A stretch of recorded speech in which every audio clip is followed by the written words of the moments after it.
Hello, my name is Dale Little. I'm with Rescue American Ministries, and just briefly, I want to speak to you a little bit about some things been going on. This October the 4th, 2017. Um, there's a lot in the news, and I'm not going to try to deal with all of it. Some of it's more recent that it's a different thing, but I've been working on this, and I want to touch on it. And that is it has somewhat to do with the protest at the NFL and the football players, and the so much division that's been going on here, and it's been divided along racial lines pretty much. Uh, there is a problem in this country, and I think we need to be able to discuss it reasonably without getting angry with each other over things, and I long to see a good discussion to go on so that we can see things from each other's viewpoint, and a lot of times we'll see things are not as bad as we think they are. In some cases, they're worse than what some people think. Some people seem to think, well, we don't really have a problem. Yes, we do. But some people look at everything as being racist. Um, all of us have been, what I say, victimized in a sense. All of us have had things to happen to us where we've been treated unfairly.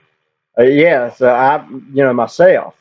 And so it's easy for someone who is black to take every incident where they're treated unfairly and automatically say, well, if it's a white person that treated them unfairly, then it's racist. Uh, Very possible. I'm not denying that racism exists. Be far from it for me to say that.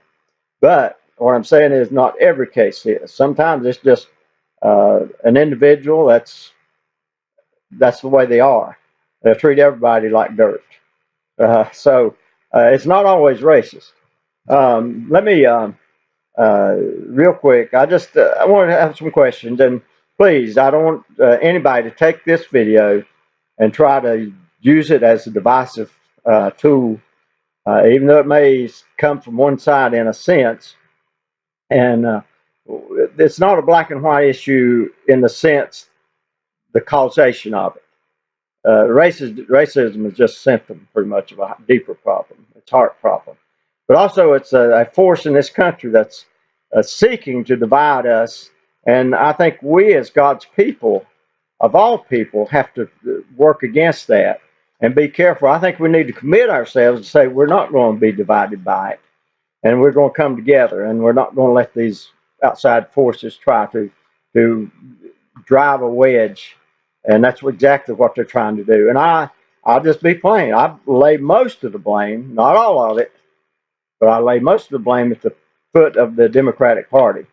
Uh, not trying to be political here necessarily. And yes, I uh, happen to be registered a Republican.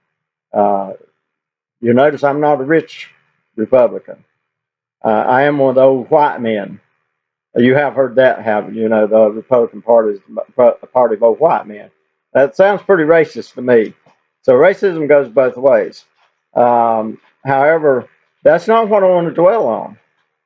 Like I say, I have some questions, and let me hurry through those so this doesn't take so long. I just have some questions that I think deserve answering, and I'm not sure, a lot of people have a good answer for them.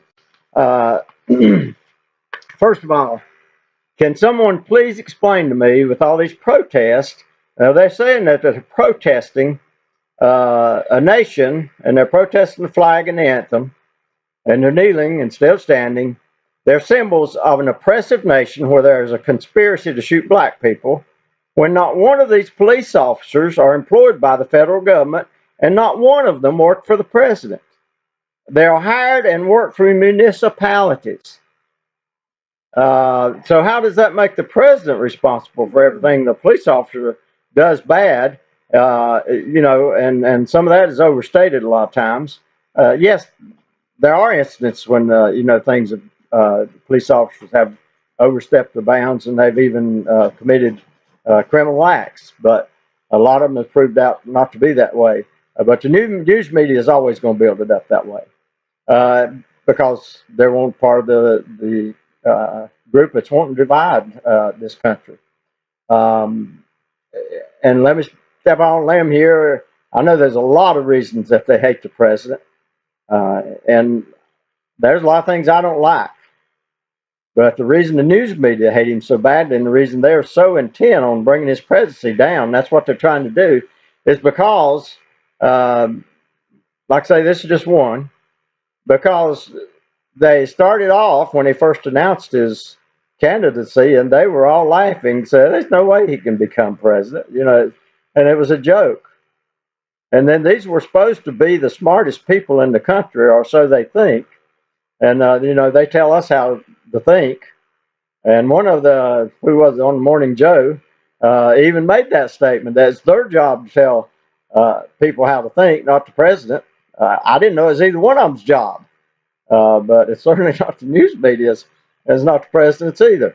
Uh, but that's what was said, and they when he won, now he's kind of rubbed it in their face, and they were mad, uh, burning with anger.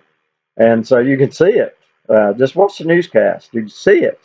Let me go on though, uh, because I don't really want to be too political, but yet you say, well, you sure are being. Well, I'm trying to just point the finger where the problem's at. Most of the problem. I'm not a fan of either party. If there was a legitimate third party I could belong to, I would. All right, let me go on. How are they uh, looked at? How is our government looked at as being oppressive when it's these municipalities that pay and hire the police officers that they say are doing the crimes?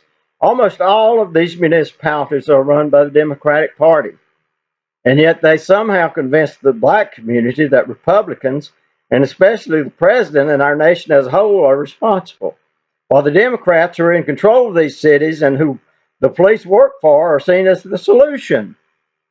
Get a hold of that. Can we not have a civil discussion without getting angry? Yeah, I know I raised my voice a little bit. I'm just driving home the point. And yes, it's easy to get angry over some of these things, but we as God's people have to rise above that, and we have to realize, and I've had to realize that, if we let anger and bitterness control us, then we can be controlled by that, or we can be controlled by the Holy Spirit, but we can't be controlled by both. So it's up to you to make up the choice, up to me to make up the choice, so which I'm going to be controlled by. And I've decided I'm not going to let the anger and bitterness control me. How is it that the Democratic mayor of Houston tells people not to evacuate an approaching hurricane, and then the president gets blamed for it? How is it that the Democratic governor of Puerto Rico refused to cooperate with federal officials in order to make the president look bad, and yet the Democratic Party is seen as a party of the love, while Republicans are seen as hateful, racist, and evil? Um, and they hate everybody, basically. Democratic Party is supposed to love everybody, and yet they could do things like that.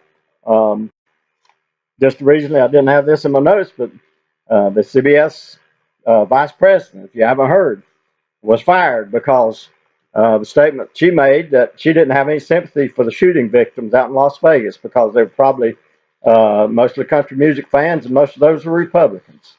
So there's a hatred in this country, and even though I'm speaking about the Democratic Party here a lot, it's not a hatred that I hold towards them. I'm just saying, we need to see the source of a lot of the division.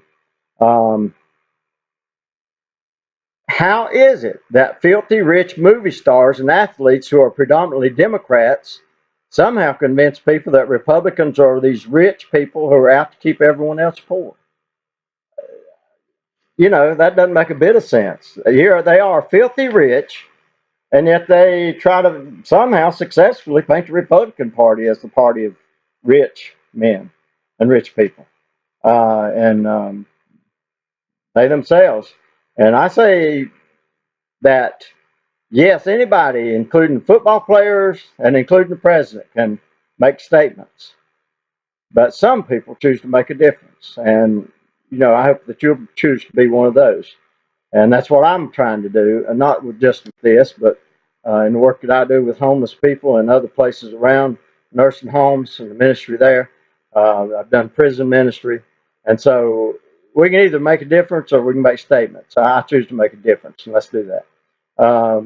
And um, please note that in all of this, not once have I praised the Republican Party.